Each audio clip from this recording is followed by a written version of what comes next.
চোখের কোঠায় পানি, এমন অবস্থায় আমার ঘুম ভেঙ্গে গেল। আমি দেখতেছি সজাগ হইয়া অন্ধকার ঘর, আমার গাল বেয়ে বেয়ে চোখের পানিগুলো পড়তেছে। এবার আমি ডানে বামে তালাশ করলাম আমার বিবিরে আমি বিছানায় দেখতেছি না, আমার কান্না বন্ধ নাই, আমার শরীরটা কাঁপতেছে। ভয় কি দেখেছি, দুনিয়ার গরম সহ্য করতে পারি না, জাহান্নামের আগুন কেমনে সহ্য করব? আর আমার কান্না বন্ধ হয় না। আমি কাঁপতে কাঁপতে আমার বিবিরে তালাশ করতেছি, আমার বিবিরে পাইলাম না। বিছানায় কই গেল দেখি না। নজর করে গভীর রাত, অন্ধকার ঘর, খুঁজে খুঁজে দেখলাম ঘরের একটা পার্শ্বে ভেতরে নির্বিল জায়গা, নির্জন। ওই জায়গার ভিতর আমি হাইটা গিয়ে দেখি গুনগুন কান্নার আওয়াজ আসতেছে। কে এখানে কাঁদে? কান লাগায় দেখি আমার বিবির কান্নার আওয়াজ। আমি কান লাগায় দেখি আমার বিবি চোখের পানি ছেড়ে মোনাজাত দিয়া কান্না করে, আল্লাহ তুমি আমার স্বামীরে হেদায়াত দাও, তুমি ইজ্জতের উপরে আমার যেন কোনো আক্রমণ না আসে। আল্লাহর বান্দা বলে, বিবির কান্না দেখার পর আমি সহ্য করতে পারি না, বিবির হাত ধরে বলি, আর কাঁদিও না রে বিবি, আর কান্না করিও না, আমি তোমাকে বহু কষ্ট দিয়েছি রে বিবি, মাফ করে দাও। আমি বুঝতে পারি নাই। আল্লাহর কাছে দোয়া করি আমার আর একটাও যেন কন্যা হয়, কারণ আমার 7টা কন্যা যদি হয় 7টা জাহান্নামের দরজা থেকে আমি বেঁচে যাব। ও বিবি, আমাকে মাফ করে দাও, আমি আর তোমারে কোনো খারাপ কথা বলবো না। এরে এলাকার মুসলমান, পর্দার আড়ালের মা বোনেরা, ও বৃদ্ধ বাবাজি, আল্লাহর কাছে এমন সন্তানের জন্য দোয়া করা দরকার। আল্লাহ সন্তান যদি দাও, নেককার সন্তান দিও, এমন সন্তান যেন না পাই যেই সন্তানের কারণে মা বাবার ইজ্জত নষ্ট হবে, মা বাবা সমাজে মুখ দেখাইতে পারবে না। ও আল্লাহ, তুমি কন্যা দাও আলহামদুলিল্লাহ, তুমি ছেলে দিল আলহামদুলিল্লাহ, তবে আদর্শওয়ালা নেক আমলওয়ালা ভালো সন্তান তুমি দিও। যেই সন্তান কন্ট্রোলে আসবে না ওই সন্তান আমরা চাই না। উস্তুনে হান্নানা আজ হজরে রসুল নালামি জাদ হামচু আরবাব উকুল। গাছের জন্য আমার নবী রহমত, মাছের জন্য রহমত, রুহের জগতে আমার নবী রহমত। আল্লাহ সব আত্মাগুলো জমা করে বললেন, আলাস্তু বিরব্বিকুম, আমি কি তোমাদের রব না? সর্বপ্রথম আপনার আমার নবীর আত্মা জবাব দিল, বালা, হ্যাঁ আপনি আমাদের রব। আমার নবীর জবাবের পর সব মুমিনের আত্মা জবাব দিল, আপনি আমাদের রব। বেঈমানের আত্মাগুলো জবাব দিল, আপনি আমাদের রব। দুনিয়ার জমিনে আমার নবী রহমত। আজ আমরা নবীর উম্মত হইয়া কত ধন্য। অন্য নবীর উম্মতের হায়াত অনেক বেশি, অনেক সওয়াব কামাই করেছেন। আল্লাহ বলেন, ও নবী, আপনার উম্মতের হায়াত কম, তবে এই কম হায়াতে আমি আল্লাহ বরকত দিব অনেক বেশি। আপনার উম্মতেরা 5 বেলার নামাজ পড়বে, আপনার কারণে আমি 50 ওয়াক্ত নামাজের সওয়াব দান করব। আরো আস্তে করে বলেন, আপনার উম্মতেরা জমিনের যে কোনো জায়গায় সিজদা করবে, আমি কবুল করে নিব। আপনার উম্মতেরা যে কোনো দ্বীনি মজলিসে বসবে, আমি আল্লাহ সাথে সাথে সবার গুনাহগুলো মাফ করে দিব। আতিনা ফি দারে দুনিয়া না হাসান, আতিনা ফি দারে উকবানা হাসান, ইয়া গিয়াসাল মুস্তাগীসিন ইহদিনা লিফতিখারা বিল উলুমি ওয়াল গিনা। আমার নবীর জন্য পিপিলিকা কাঁদতেছে। ও দয়ার মালিক, একটু বাইতুল্লাহ দেখায় দাও, মদিনার রওজাদারে দেখায় দাও।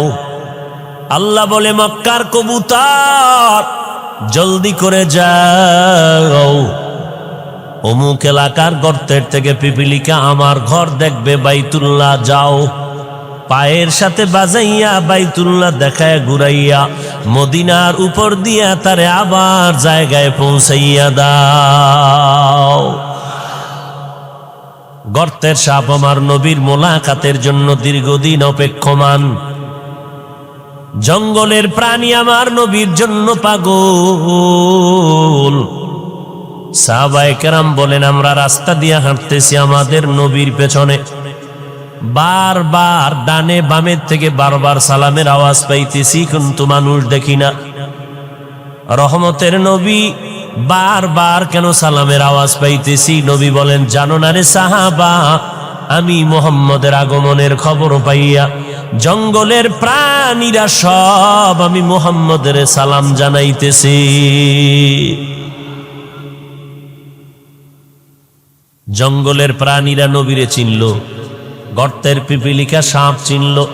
কপাল পোড়া মুসলমান, আজ আমরা সেই নবীরে চিনলাম না। যদি নবীরে চিনতিরে যুবক, বেঈমানের পা চাটা গোলাম হইয়া মাথার চুল কাটিয়া ইন্দুর আর বান্দরের মতো হইতি না। तुको जाओ सुन्नते अहमद को जा बा मोहम्मद के बुअद निस्बतुरा मन अहब्बा सुन्नती कौले रसूल मजदाए काना मई हम कुन कबूल वमा अरसलनाका इल्ला रहमतल लिल आलमीन।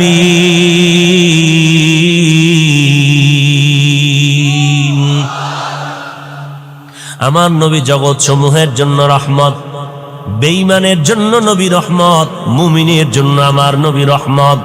পুরুষের জন্য যেমন রহমত, নারীদের জন্য আমার নবী রহমত।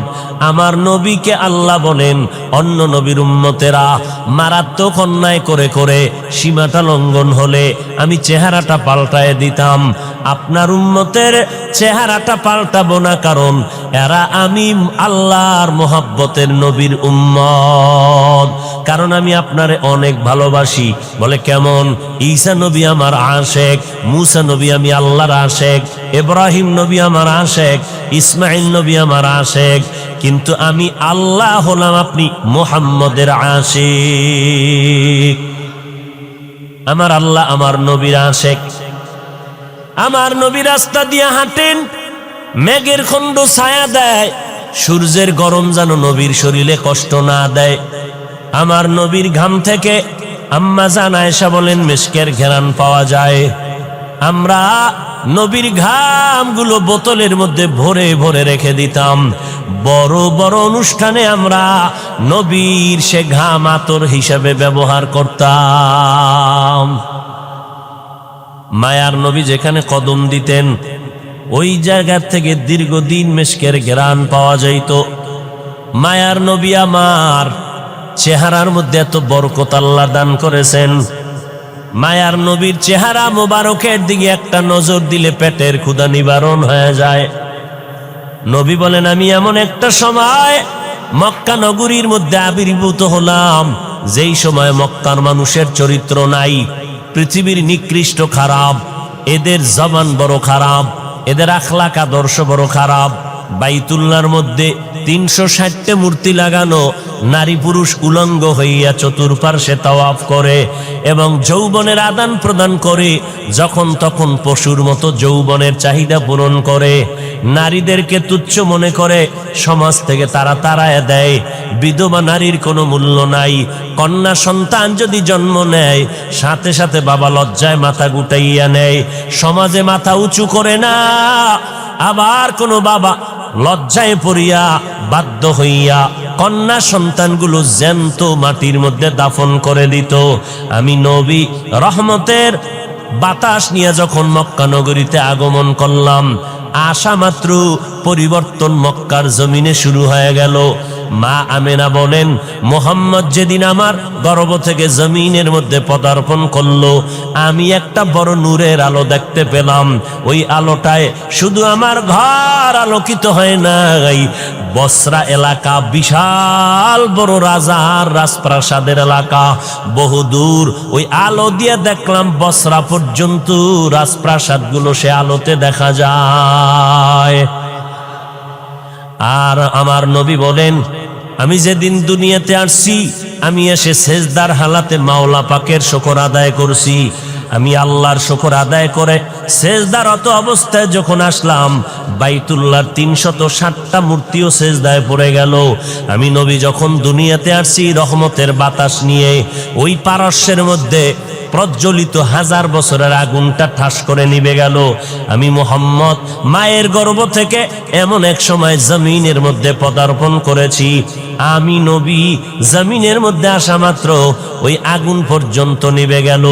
এরে নবীর উম্মতের দল, আমি নবী আসা মাত্র আমার আম্মা জান আমেনা বলতেছেন, আরে মহিলারা বাচ্চা গর্ভে নিলে কত কান্না, কত ব্যথা, কত কষ্ট। আম্মা জান বলে, আমি কোনো কষ্ট পাই নাই। আল্লাহর নবী বলেন, আমি খতনাকৃত অবস্থায় জমিনের মধ্যে পদার্পণ করেছি। ও নবীর উম্মতের দল, আমার নবী রহমত হইয়া আসলেন। মক্কার মানুষগুলো যেমন একে অপরের সুন্দর দেখতে পারে না, চরিত্রের কোনো ভালাই নাই, আমি মুহাম্মদ আমার আদর্শ দিয়া 13 বছরে মক্কা নগরীর মানুষগুলো স্বর্ণের মানুষ বানায় দিলাম। এমন স্বর্ণের মানুষ আল্লাহ তাআলা ওহী নাজিল করে বললেন, ও পয়গম্বর, অমুক অমুক অমুক সাহাবার আল্লাহ দুনিয়াতে থাকা অবস্থায় জান্নাতের সার্টিফিকেট দিয়ে দিলাম। আপনারা পাইছেন নি জান্নাতের সার্টিফিকেট? বুঝা শুনে বলেন তো, ঘুমের ঘরেও পান নাই? কথা বলেন না কেন ভাই? পান নাই? আর টুকটাক যে আমল টামল করেন, ফাঁকে ফোঁকে নামাজ পড়েন, টুপি পরেন, বিড়ি টানেন, এই যে নামাজ টামাজ যাই করেন, কবুল টবুল হইছে এরকম কোন সংবাদ ঘুমের ভিতরে আসছে? কোনো গ্যারান্টি পান নাই। তা আমল কবুল হওয়ার গ্যারান্টি নাই, এতেই যদি এত মাস্তানি ভাব নিয়ে চলেন, কবুলের খবর পাইলে কি করতেন?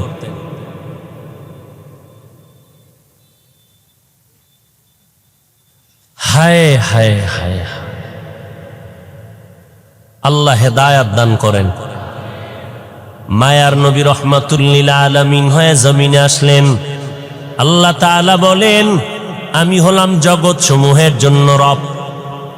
আলহামদুলিল্লাহি রাব্বিল আলামিন, আমি হলাম জগৎ সমূহের জন্য রব। আর আমার মুহাম্মদ জগৎ সমূহের জন্য হলেন রহমত। আমি হলাম রব্বুল আলামিন, আমার বন্ধুটাকে বানায় দিলাম রহমাতুল লিল আলামিন। মায়ার নবী বলেন, আরবের মানুষগুলো কন্যাদেরকে তুচ্ছ মনে করে তাড়ায় দেয়, আল্লাহ তাআলা আমার দ্বারা নারীদের ইজ্জত প্রতিষ্ঠিত করে দিলেন স্থায়ীভাবে। আমার বয়স যখন 25 বছর হয়, 40 বছরের একজন বিধবা নারী খাদিজা রাদিয়াল্লাহু আনহা, 2 জন স্বামী বিদায়ের পর আমি মুহাম্মদ তৃতীয় স্বামী হিসাবে তার ঘরে চলে গেলাম। আরবের মানুষগুলো সমালোচনায় ভরপুর হয়ে গেল, মুহাম্মদ নবী দাবি করে আবার বিধবারে বিয়ে করলো কেন? মদিনার নবী বলেন, জগতের নারীরা শুনে নেও, জমিনের মধ্যে কোন ধর্ম, ইহুদি ধর্ম, খ্রিস্টান ধর্ম, দুনিয়ার কোন ধর্মের ভিতরে নারীদের সম্মান কেউ বাড়ায় নাই।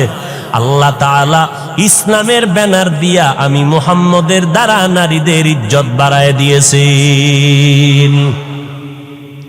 এই কথা যারা বুঝে না, তারা স্লোগান দেয় ইসলাম নারীর অধিকার দেয় নাই। এই রকম স্লোগান দিয়া নারীদেরকে সমান অধিকারের নামে স্লোগান দিয়া রাস্তায় নামাইতে চায়। নারীর ইজ্জত নষ্ট করার স্লোগান দিয়া এরা বল ইসলাম নারীরে আটকাইয়া দিছে চার দেওয়ালের ভেতরে, নারীর সম্মান ইসলাম দিতে পারে নাই।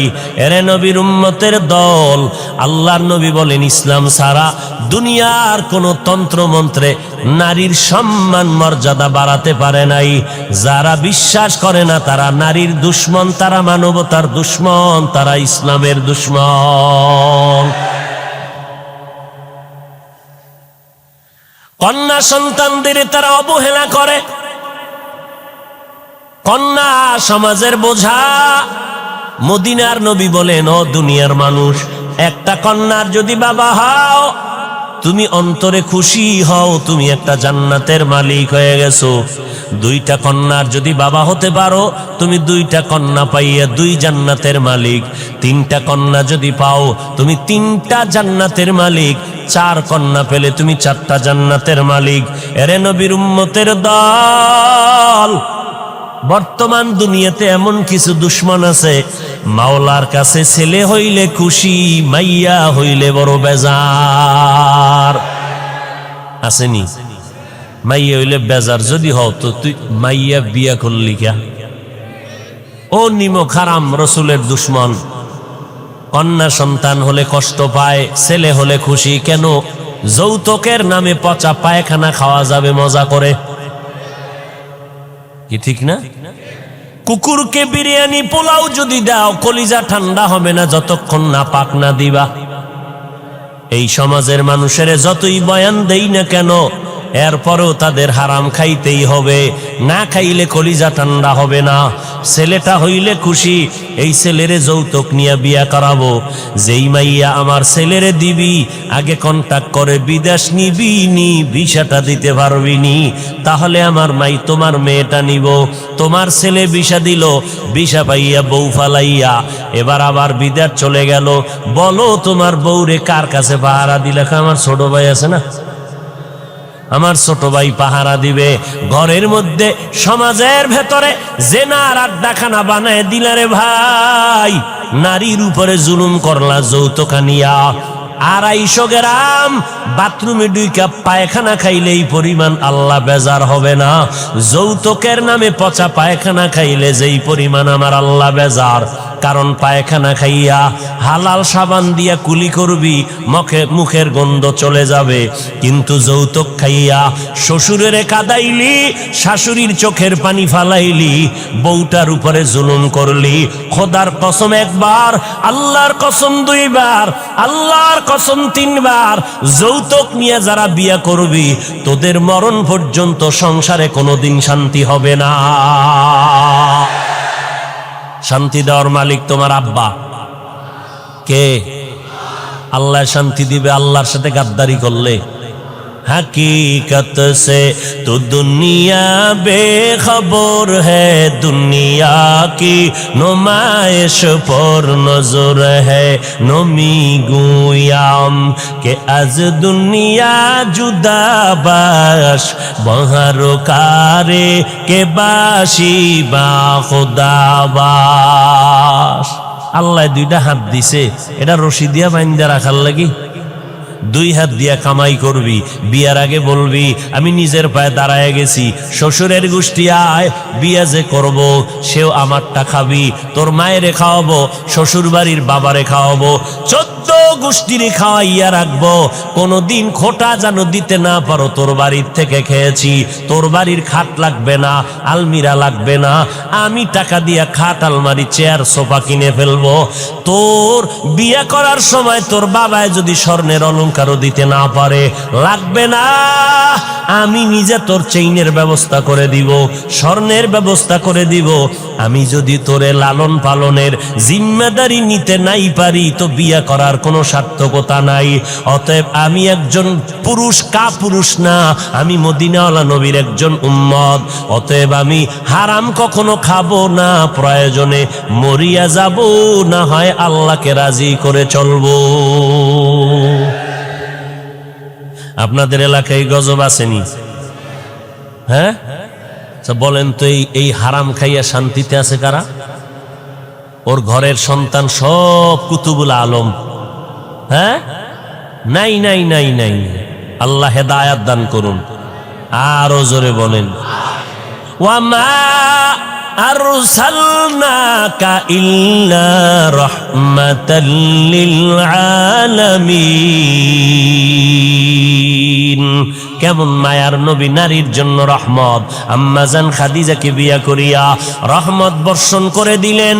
ও দুনিয়ার মানুষ, বিধবা নারীর এত সম্মান।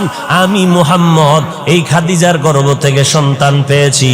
আমি মুহাম্মদও কোনো ছেলে নাই, আমিও 4 কন্যার বাবা। কন্যা হইলে খুশি না বেজার? বাবা খুশি হইও। মনে মনে চাইছিল আল্লাহ একটা ছেলে দিও। মাইজবান্ডারে গেলাম, ওই শাহজালালের মাজারে গেলাম, কত মান্নত করলাম ছেলের জন্য, কত তাবিজ লাগাইলাম, কত পানি ভরা লাগাইলাম, এরপরও ছেলে দিলেন। আরে আল্লাহ, সব আমার কন্যা দিলা কেন? আমার বুঝি বিপদ ঘনায় আসতেছে। আল্লাহর কসম করে বলি রে বাবা, ছেলে হইয়া তোমার হয়তো বা ক্ষতির কারণ হয়ে যেত। কারণ কয়েকদিন আগে তুমি দেখো নাই, মিডিয়ার মধ্যে দেখছো, বাড্ডা থানা, ঢাকার জমিনে বাড্ডা থানায় 2টা বড় বড় সন্তান রেখে বাবায় কোটি সম্পদ রেখে মরে গেল। ওই সন্তানেরা বাবার লাশটা ফালাইয়া বাবার সম্পদ ভাগ বটোয়ারা নিয়ে ঝগড়ায় লিপ্ত হয়ে গেল। সারা দিন রাত চলে গেল, বাবার লাশটা দাফন করার সময় পায় নাই। ও মোমেন শাহী এলাকার মানুষেরা, শেরপুরের মানুষ, তারাকান্দার মানুষ, ভালো করে শুনিয়া নাও। এমন কুলাঙ্গার সন্তান জন্ম দিয়া কোনো লাভ নাই। এমন কুলাঙ্গারের বাবা দাবি করে কোনো লাভ হবে না। যেই সন্তানের দ্বারা তোমার ইজ্জত থাকবে না, ওই সন্তান দিয়ে লাভ কি? জেলখানায় যাবা? এরে যুবক, আল্লাহর কাছে শক্তি আছে, শক্তিটারে গনিমত মনে কর। কোনদিন এই 2 হাত দিয়া কোনো মানুষের থেকে ভিক্ষা নিব না, নিজে কামাই করব। কোনদিন কারো থেকে ভিক্ষা নিব না। শ্বশুর বাড়ির তো পরের কথা, আল্লাহর দেওয়া হালাল রিজিক নিয়ে জীবন চালাবো। 2 হাত দিয়ে কষ্ট করে ঘাম দিয়া কামাই করব। অল্প খেয়ে থাকবো, বরকত হবে। দুনিয়াতেও বাদশার হালাতে স্বাধীনভাবে চলবো। পরকাল জীবনে আমি হাসতে হাসতে আল্লাহর জান্নাতে চলে যাব। এরে নবীর আশিক, তোমার ছেলে না হইয়া যদি দেখো আল্লাহ কন্যা সন্তান দান করেছেন, আল্লাহর মর্জি, আল্লাহর উপরে সেজদা করে শুকর আদায় করো রে বাবা। ছেলের দ্বারা যে উপকার না হইতো, আমার মাওলা তোমার কন্যার দ্বারা তার থেকে বেশি উপকার করবে। এই বাবারা, তোমাকে লাজ লজ্জা কবে হবে জানি না, একটু চিন্তা করিও। আজকে তোমার ঘরে 1টা মেয়ে 5টা ছেলে, বাবার জন্য কলিজা দিয়া মোহাব্বত কে করে বলেন তো? জোরে বলো। তুমি অসুস্থ হয়ে গেছো, মেয়েটা বেকার হয়ে গেছে, কান্নার আওয়াজ, খানা খায় না, বাবা আমার অসুস্থ। ছেলেরা খবর নেওয়ার টাইম নাই। কয়েকদিন ডাক্তারের পেছনে দৌড়াইয়া এবার গোপনে গোপনে ইমাম সাহেবের সাথে পরামর্শ করে, হুজুর হাদিয়া বাড়ায় দিব, জালালি খতম বড়। বাবারে নেওয়া যায় না, এত টাইম নেই হসপিটালে দৌড়ানোর। এমন একটা খতম পরে দেও যেন বাবায় তাড়াতাড়ি কবরের বাসিন্দা হয়ে যায়। আর মেয়েটা কলিজা ফাটাইয়া কান্না করে, মালিক আমার বাবারে সুস্থ করে দাও। মায়েরে দইরা কান্দে, ভাইদেরকে টেলিফোন করে, ভাই আমার বাবার একটু ডাক্তার কেন দেখাও না, আমার বাবার কান্না সহ্য করতে পারি না, আমার বাবার জন্য কলিজাটা সিরিয়া যায়। এরে নবীর উম্মতের দল, আল্লাহর বান্দা একটা ভালো ঘরের মাইয়া বিয়ে করছে, কিন্তু নিজের অন্তরটা ভালো না। আল্লাহ পাক অনেকের নেয়ামত দেয়, কিন্তু মানুষ ধরিয়া রাখতে পারে না। অনেক কপাল পোড়ার কপালে ভালো ভালো মাইয়া আইসা পড়ে, ভালো বাবার কন্যা, নামাজ ছাড়ে না, স্বামীর খেদমত করে, কিন্তু কপাল পোড়া ওই বউ ধইরা রাখতে পারে না। ও চায় দুনিয়ার গুনাহ নিয়ে চলবে, কিন্তু নেককার নারী পাইয়াও বান্দা খুশি হইতে পারে না, ওর কপাল থেকে নারী চলে যায়। ও এলাকার মুসলমান, এই জন্য মদিনার নবী বয়ান করে বললেন, ও কে কিয়ামত পর্যন্ত উম্মতের দলেরা তোমাদের যদি সন্তান হয় 7 বছর যখন হবে নামাজের দাওয়াত দাও, নামাজের বয়ান তালিম দিয়া নামাজের মুসাল্লায় দাঁড় করায়া দাও, আস্তে আস্তে বুঝাও। কারণ ছোট থেকে যদি লাইনে না নাও তাহলে বড় হলে আর পারবা না। 7 বছরে তালিম দাও, দাওয়াত দাও। যখন সন্তানের বয়স 10 বছরে চলে যাবে তখন তুমি শাসন করিয়া লাগলেও নামাজের মুসাল্লায় দাঁড় করাও। ও আল্লাহর বান্দারা, এই জন্য অনেক বাবারা রিক্সা চালাইয়া খায়, সন্তানটারে 5, 6, 7 বছরে মাদ্রাসায় দিয়ে দিছে। হুজুরেরা কষ্ট করিয়া ছাত্রটারে লেখাপড়া শিখায়, কোরআন পড়ায়, হেফজখানায় পড়ায়। এখন যদি কোনো মাওলানা কোনো আলেম বলে হেফজখানায় সন্তান দিলে প্রতিবন্ধী হয়ে যাবে, এই সন্তান দিয়া লাভ নাই। বুঝে নাও ওই আলেমের অন্তর বড় খারাপ। এরে নবীর উম্মতের দল, হেফজখানার সন্তান, আমাদের মাদ্রাসা নুরানি মক্তবের সন্তানেরা ছোটবেলার থেকে আদব শিক্ষা আসছি, নুরানি মাদ্রাসায় পড়লাম, পাগড়ি বান্দার অভ্যাস ছোটবেলার থেকে করছি বিদায় এখনো পাগড়ি বান্দি। ওই সময় তাহাজ্জুদের অভ্যাস ওস্তাদেরা গড়ায় দিছেন, এখনো তাহাজ্জুদ পড়ি। কারণ ছোট থেকে যদি গড়িয়া না আসতাম এখন আর গড়ার কোনো সময় হতো না। এই জন্য অনেক বাবাদের দেখবেন হুজুরদের কাছে কান্না করে দোয়া চায়, হুজুর একটু দোয়া করেন, ছেলেটারে আর কন্ট্রোলে রাখতে পারি না।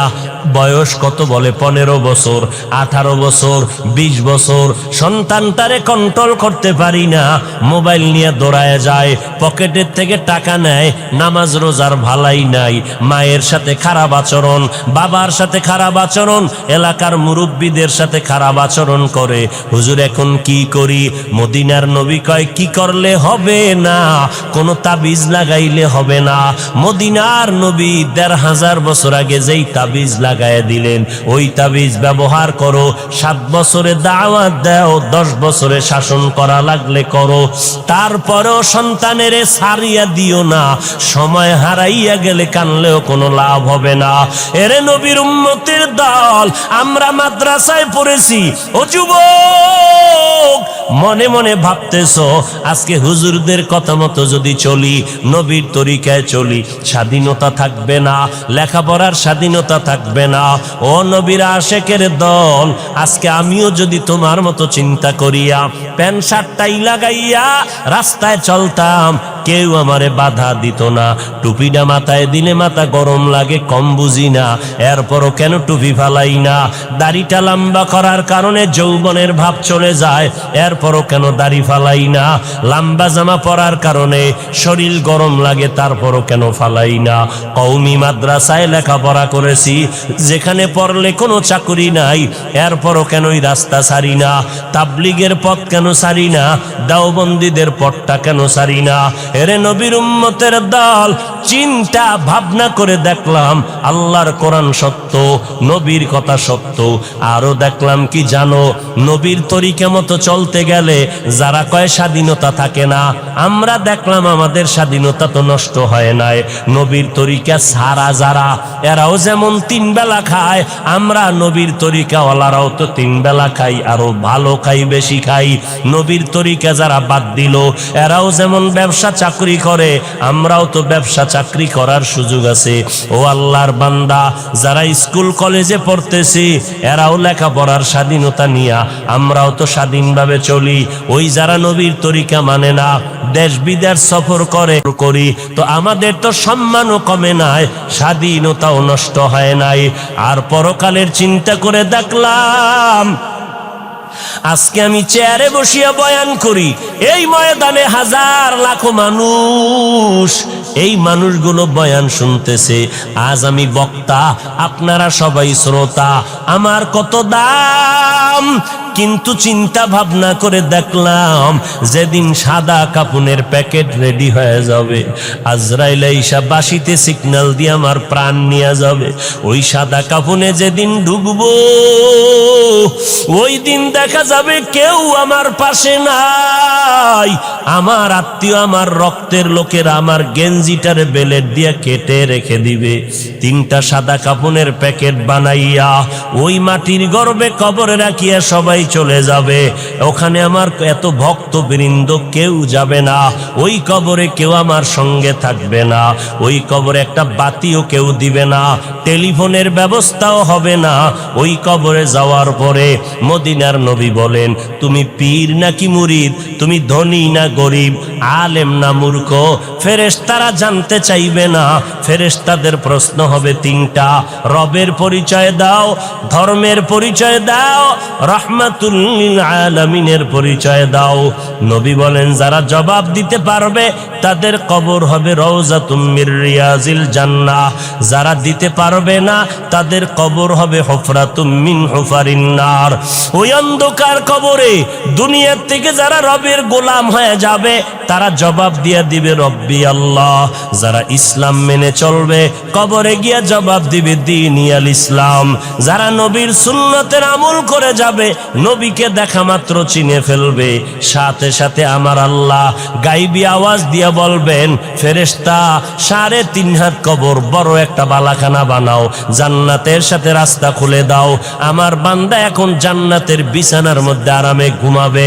নবী বলেন, যারা রবের পরিচয়ের জবাব দিতে পারবে না, ধর্মের ব্যাপারে জবাব দিতে পারবে না, নবীর সুন্নতের আমল করে না, এত জবাব দিতে পারবে না।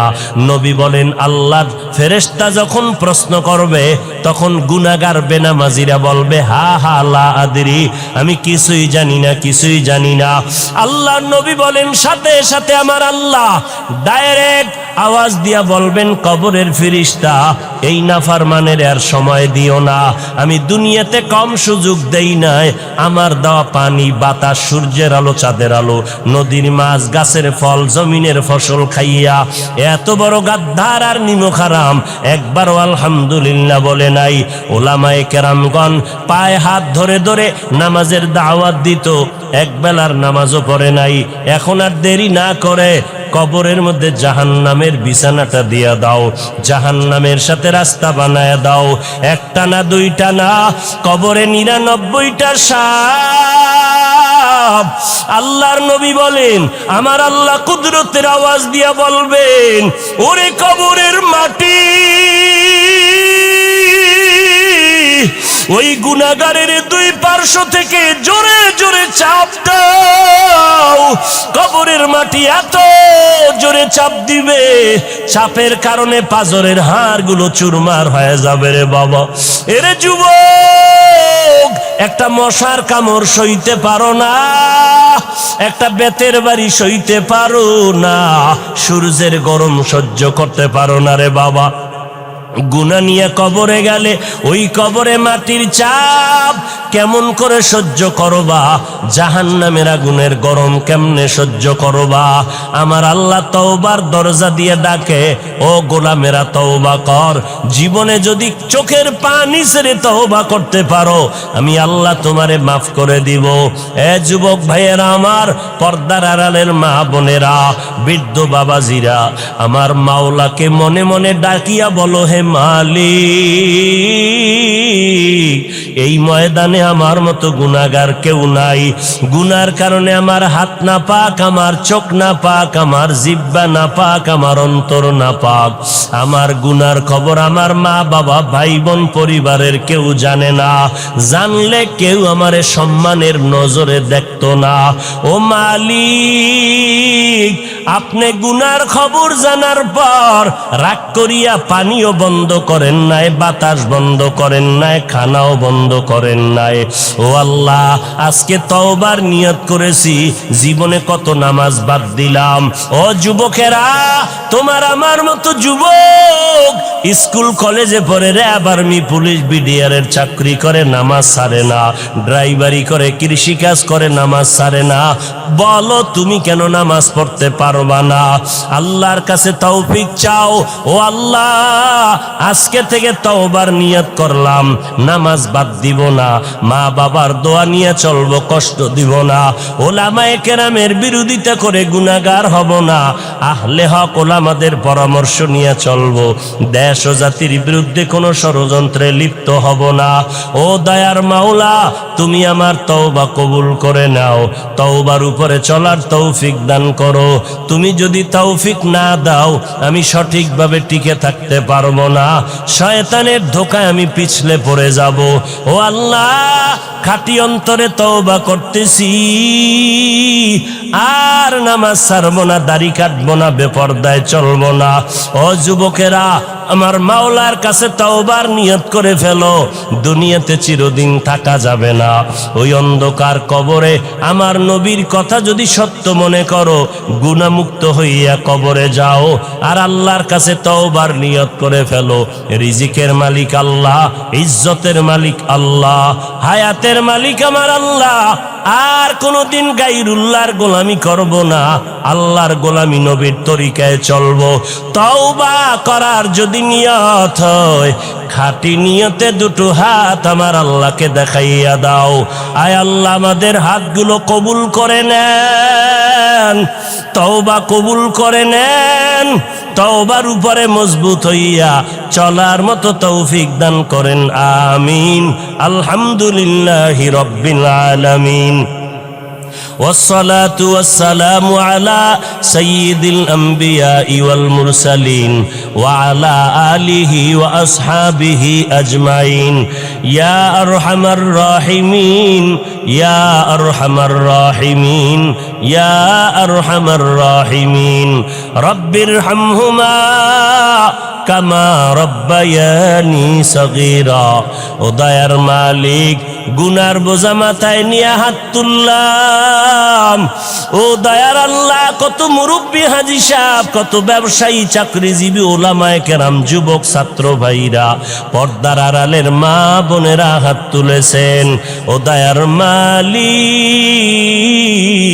মেহেরবানি করে আমাদের জীবনের গুনাহগুলো মাফ করে দেন আল্লাহ। মাহফিল কবুল করে নেন, আয়োজনকারী সহযোগিতাকারীদের কবুল করে নেন। আয় আল্লাহ, আমার এই ময়দানে যারা ব্যবসায়ী, চাকরিজীবী, সবার কামাই রুজিতে বরকত বাড়ায় দেন। আয় আল্লাহ, আমার কলিজার যুবকদের দিনদার বানায় দেন, মা বোনদের আবেদা পর্দানিশী বানায় দেন, সন্তানগুলো নেককার বানায় দেন। আয় আল্লাহ, সমস্ত শিক্ষা প্রতিষ্ঠান নবীর আদর্শওয়ালা বানায় দেন, মসজিদ মাদ্রাসাগুলো কবুল করে নেন, এলাকার ঘরে ঘরে শান্তি দান করেন। আয় আল্লাহ, সুন্নতওয়ালা জিন্দেগি দান করেন, নবীজির রওজা বাইতুল্লাহ জিয়ারতের তৌফিক দান করেন। আয় আল্লাহ, দিলের নেক আশা পূরণ করে দেন। আয় আল্লাহ, সারা দুনিয়াবাসীকে মাফ করেন, বাংলাদেশ শান্তির দেশ বানায় দেন। আয় আল্লাহ, প্রশাসনিকভাবে যারা কাজ করে দিনদার বানায় দেন। আয় আল্লাহ, সরকার বাহাদুর থেকে সকল জনপ্রতিনিধিদেরকে দিনের খাদেম বানায় দেন। আয় আল্লাহ, রিয়া হাসাদ কিবির দূর করে আমাদেরকে ইখলাস দান করেন। আয় আল্লাহ, নবীজির রওজা বাইতুল্লাহ জিয়ারত